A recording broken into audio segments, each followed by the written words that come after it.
అందరూ నమస్కారం. ముందుగా భీమిలి నియోజకవర్గ ప్రజలందరికీ వారికి హృదయపూర్వక నమస్కారాలు, ధన్యవాదాలు.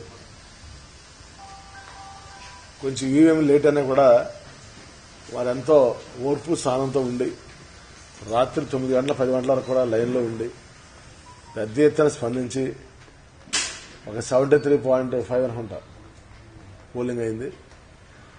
చాలా సంతోషం.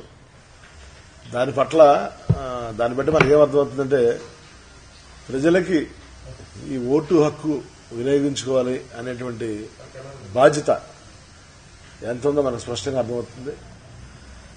తర్వాత రాష్ట్ర ప్రభుత్వం కొన్ని చోట్ల ఇవాళ రాష్ట్ర ప్రభుత్వం చేసే తప్పులు కేంద్ర ప్రభుత్వం విమర్శిస్తుంది. ఎలక్షన్ కమిషన్ వాళ్ళకి టెంట్ లైటింగ్ అప్పనిచ్చి టెంట్ లైటింగ్ కానీ వాటర్ ప్యాకెట్స్ ఇవ్వడం కానీ మహిళలకు కానీ వృద్ధులకు కానీ అసిస్టెంట్స్ ప్రొవైడ్ చేయడం కానీ, తర్వాత కొన్ని పోలింగ్ బూతుల్లో వాటర్లు ఎక్కువ ఉన్నారండి. ఆ వాటర్లు ఎక్కువ ఉన్న చోట స్టాఫ్ను తక్కువ పెట్టడం, స్టాఫ్ను యూనిఫామ్ పెట్టేశారండి వీళ్ళు. According to the ratio of the number of votes స్టాఫ్ను అపాయింట్ చేయలేదండి. దానివల్ల క్యూలో గంటల గంటలో వీళ్ళు ఉండటం, ఇబ్బంది పడటం, మహిళలు వృద్ధులు, ముఖ్యంగా చంటి పిల్లల తల్లులు, ఎండ కూడా ఎక్కువ ఉంది సమ్మర్లో, దానివల్ల ఇబ్బంది పడ్డారు. కాబట్టి దీన్ని రాష్ట్ర ప్రభుత్వం కూడా పూర్తిగా బాధ్యత వహించాలి. ఆ నెపాన్ని నెట్టేయడానికి వాళ్ళ చంద్రబాబు నాయుడు గారు ఢిల్లీ వెళ్లారు. ఇది ఎలక్షన్ కమిషన్ ఫెయిల్ అయిందని. ఎలక్షన్ కమిషన్ ఎలక్షన్ ఆర్గనైజ్ చేస్తుంది. ఇది support of the local government. Election commission ఢిల్లీని తీసేవారు కదా. పోలీసు ఉన్నారు, ఎవరో లోకల్ పోలీస్, రెవెన్యూ ఉన్నారు, పీఓ పోలింగ్ ఆఫీసర్స్ ఉన్నారు, రిటర్నింగ్ ఆఫీసర్స్ ఉన్నారు. ఎవరు వీళ్ళందరూ? స్థానిక అధికారులే కదా. Collector is a main officer, election officer for entire district. వీళ్ళకి చేతగాక వీళ్ళ అసమర్థం తీసుకెళ్లి ఎలక్షన్ కమిషన్ మీద దోసేయటం, అది చాలా పొరపాటు. మరి ముందు రోజు వీళ్ళు మాక్ టెస్ట్ చేసుకోవాలి. వీళ్ళు ఏదైనా ఇబ్బంది ఉంటే చెప్పాలి. ఎప్పుడు కూడా నేను అబ్జర్వ్ చేస్తున్నాను, మొట్టమొదటి నుంచి చంద్రబాబు గారు తంతది. ఎంతసేపు ఆయన తప్పు కూడా ఆయన తప్పులన్నీ కూడా ఎదురుల మీద దోసేయటం, ఎదురులను బదనామం చేయటం. అంటే దీన్ని బట్టి అర్థమవుతుంది ఏంటంటే ఈ ఎలక్షన్ కూడా రాజకీయంగా ఉపయోగించుకుంటున్నాడు ఆయన. ఎలక్షన్ ప్రాసెస్ కూడా, election process is a constitution process. అది for that every citizen of this country, everybody should be abide by that, irrespective of the parties. But unfortunately, our honorable chief minister, Rahabadaram Mukhyamanthri antaru kada, ఆయన he wanted to try to take advantage of it also. అంటే ఆ స్థితికి frustration, ఆ స్థితికి దిగజారిపోయాడు. అది చాలా దురదృష్టం. ముఖ్యమంత్రి గారు అంటే హోదా ఉంది, గౌరవం ఉంది. తప్పనిసరిగా ప్రజలు తెలివిగలవాళ్ళు మన రాజకీయ నాయకుల కంటే. చేతి అధికారం ఉంది, డబ్బు ఉంది, పవర్ ఉంది. తర్వాత మేమే స్కీమ్స్ పెట్టాము, చెక్కులు వేసాము, పసుపు కుంకుమ, ఇవన్నీ కాదు. Both the parties will appeal to the public will decide who is best అనేది. అంతేగాని ప్రతిరోజు చూస్తున్నాయండి ఎలక్షన్ స్టార్ట్ అయిన దగ్గర నుంచి ప్రతిరోజు ప్రతి క్షణం ఏదో ఒకటి దుష్ప్రచారం. ఒకసారి అంటాడు వైఎస్ఆర్సీపీ వాళ్ళు వస్తే భూములు లాక్కుంటారంటాడు. విశాఖపట్నంలో భూములు లాక్కుంది ఎవరండి? 5 ఏళ్లలో విశాఖపట్నంలో సిట్ వేసింది ఎవరండి? విశాఖపట్నంలో ల్యాండ్ పూలింగ్ వేసింది ఎవరండి? సాక్షాత్ వాళ్ళ రాష్ట్ర మంత్రి చెప్పాడు. తర్వాత సాక్షాత్ వాళ్ళ ఎంపీ దివాకర్ రెడ్డి చెప్పాడు, ఒక 50 మంది ఎమ్మెల్యేలు మారిస్తే గానీ నువ్వు ముఖ్యమంత్రి కాదని. అంటే తప్పులన్నీ వాళ్ళు చేయటం, ఆ నెపాలని ఎదరోళ్ళ మీద రుద్దటం, ఇది ఆయనకి బాగా అలవాటైపోయింది. ఈ గోబుల్స్ ప్రచారాలన్నీ జనాలు అవన్నీ విని 5 ఏళ్ల నుంచి విసిగి వేసారిపోయారు. ఇంక ఆఖరికి జనం మీరు చూసుంటారు, మీరు మీడియాలో కూడా, జగన్మోహన్ రెడ్డి గారు మీటింగ్ అవుతుంటే ఆయన అడగడు. జగన్మోహన్ రెడ్డి జనాలే ఆటోమేటిక్ గా స్పందించి విజిల్స్ చప్పట్లు కొడుతున్నారు. పాపం చంద్రబాబు నాయుడు గారి మీటింగుల్లో స్పందన లేక చూసి ఈయన అడుక్కుంటున్నాడు. ఇంకా తమ్ముళ్ళు చెప్పండి, నేను చేసే రైటే కాదా చెప్పండి, మీరు చేసే రైటో చెప్పడంతో మీరు హర్షధ్వానాలు తెలియజేయండి. అంటే సైకలాజికల్ గా day by day is becoming very weak, is losing his confidence. That is not correct. Being senior ఆయన మరి అంత మళ్ళీ పెద్ద సీనియర్ లీడర్ అని చెప్పుకుంటాడు ఆయన.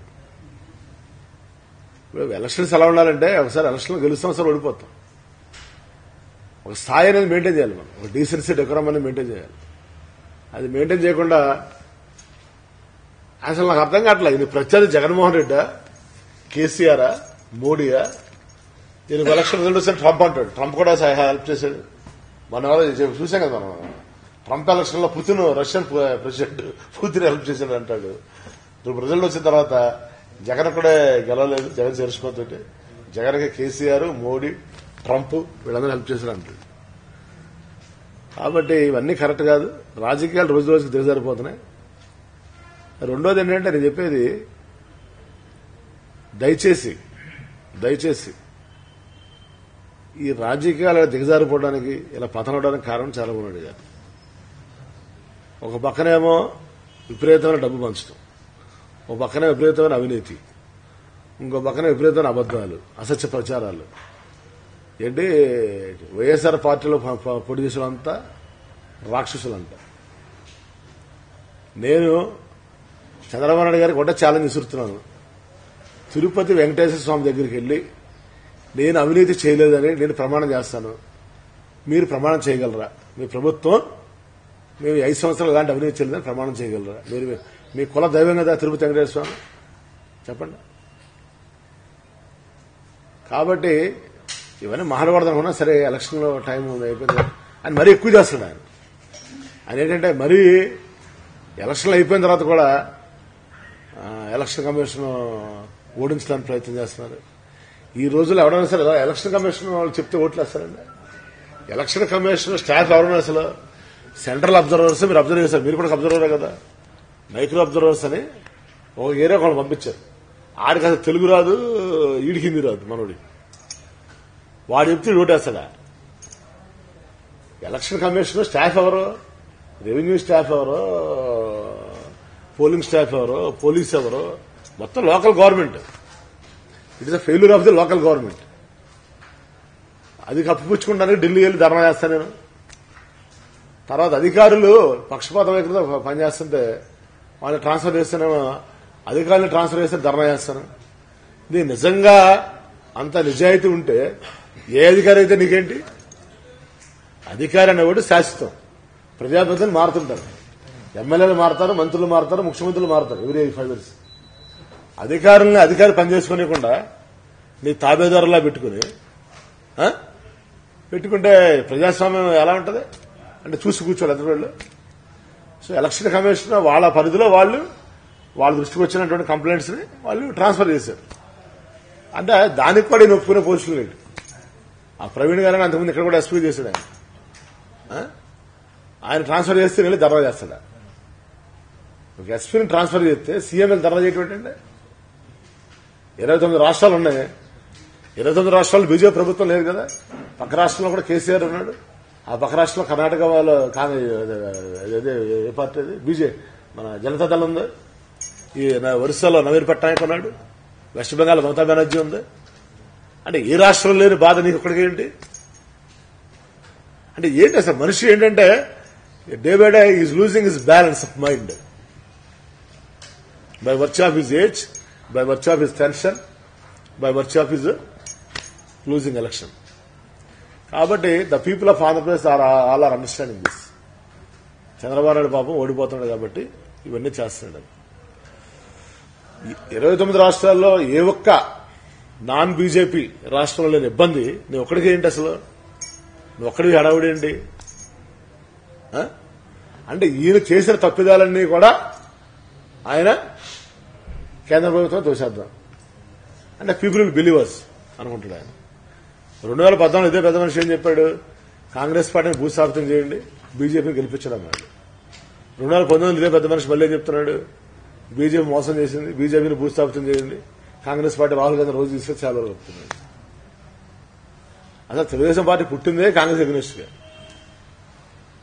అంటే హీస్ థింకింగ్ వాట్ ఎవర్. మళ్ళీ ఇంకొకటి అన్నాడు, మన దివాకర్ రెడ్డి చెప్పేదానికి ఆయన ఎండర్ చేశాడు.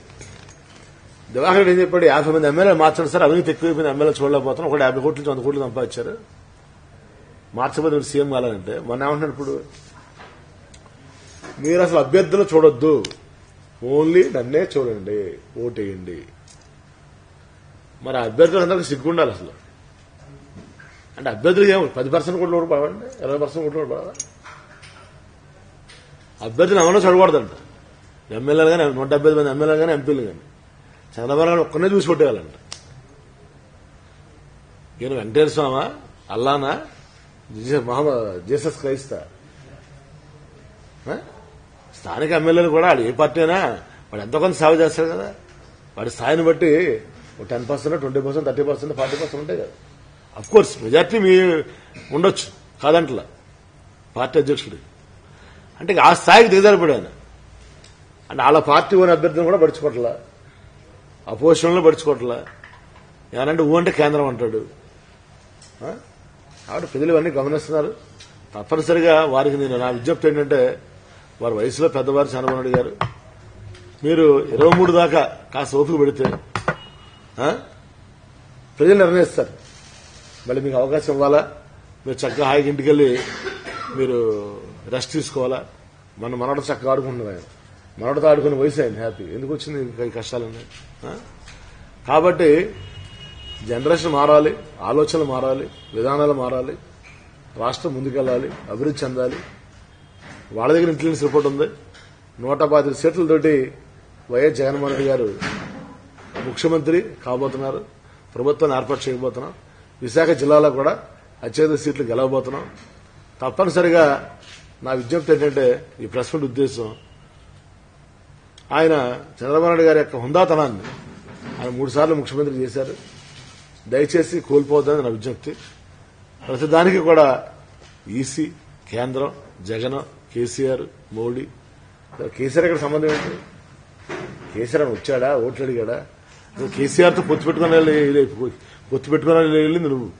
హరికృష్ణ గారి డెడ్ బాడీ పక్కనే ఉంటే అంటే నువ్వు పొత్తు పెట్టుకుంటేనేమో సంవత్సరం, మిగిలిన అసలు మాట్లాడితేనేమో దాన్ని ఇంకొక రకంగా తీసుకుంటారు. అది అయిపోయింది. కాంగ్రెస్ వాళ్ళతో పొత్తు పెట్టుకునేవారు, తెలంగాణకి వెళ్ళింది ఎవరు, ఎలక్షన్లో క్యాంపెయిన్ చేసింది ఎవరు? ఈయన వైఎస్ జగన్ ఏమన్నా తెలంగాణకి వెళ్ళాడా, అభ్యర్థులు నిలబెట్టాడా, క్యాంపెయిన్ చేశాడా? ఇప్పుడు కేసీఆర్ కొట్టేమని చెప్పాడా, బీజేపీ కొట్టేమన్నాడా, కాంగ్రెస్ కొట్టేమన్నాడా? అంటే ఇదేంటంటే ఆయన చెప్పిన అబద్దాలే పదే చెప్పటం, జనాలు ఇంకా అదే నిజం అనుకుంటున్నారు.